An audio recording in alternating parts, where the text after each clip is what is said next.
അപ്പോൾ ഇതിൽ നമ്മൾ ചെയ്യുന്നത് എയറോഫോണിക് സംവിധാനത്തിലാണ് ഇവിടെ ചെയ്യുന്നത് കൃഷി. ഇത് കാണാൻ നിങ്ങൾക്ക് എയറോഫോണിക്സ്, അതായത് ഇതിന് റൂട്ടോ കാര്യങ്ങളോ ഒന്നും തന്നെ ഇല്ല, സ്പോട്ടായി നിൽക്കുന്നുണ്ട് കണ്ടോ. അപ്പോൾ ഇതിന് വേരോ കാര്യങ്ങളോ ഒന്നുമില്ല. ഇത് ഡയറക്റ്റ് ഫ്ലവറാണ് ഇത് നമുക്ക് കിട്ടുക. അപ്പോൾ ഫ്ലവറിങ്, അപ്പോൾ അത് അങ്ങനെ ആ രീതിയിലുള്ള കൃഷി രീതി നമ്മൾ ആരംഭിച്ചു. അപ്പോൾ അത് എയറോഫോണിക്സ് ഹൈഡ്രോഫോണിക്സ് മിക്സാക്കി നമ്മൾ ചെയ്യുകയാണ്.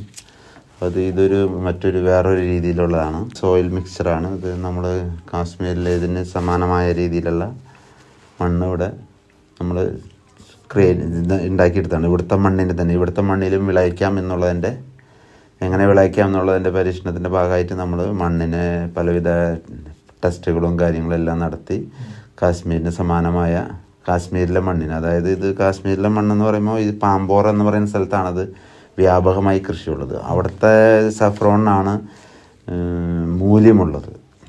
അപ്പോൾ ഏറ്റവും മൂല്യമുള്ളതും ഏറ്റവും വില കൂടിയതുമായ സഫ്രോണ് കാശ്മീരിലെ പാമ്പോർ എന്ന് പറയുന്ന സ്ഥലത്തുള്ള സഫ്രോണാണ്. അപ്പോൾ നമ്മൾ അവിടുത്തെ സഫ്രോൺ ബൾബുകൾ തന്നെയാണ് ഇവിടെ യൂസ് ചെയ്യുന്നത്.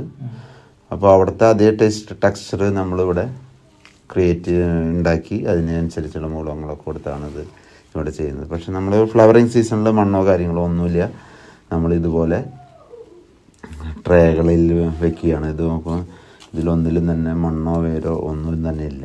ഇതിൽ നമ്മൾക്ക് ഡയറക്റ്റ് ഫ്ലവറാണ് വേണ്ടി വരിക അടുത്ത ടൈമിൽ. അപ്പോൾ ആ രീതിയിൽ നമ്മൾ പരീക്ഷിച്ചു, അത് വിജയം കണ്ടു. അത് കഴിഞ്ഞ് അടുത്ത സ്റ്റെപ്പിൽ നമ്മൾ മണ്ണിൽ സ്റ്റാർട്ട് ചെയ്യുന്നു. അപ്പോൾ ഇതിലും നല്ല രീതിയിലുള്ള വളർച്ച കാണുന്നുണ്ട്.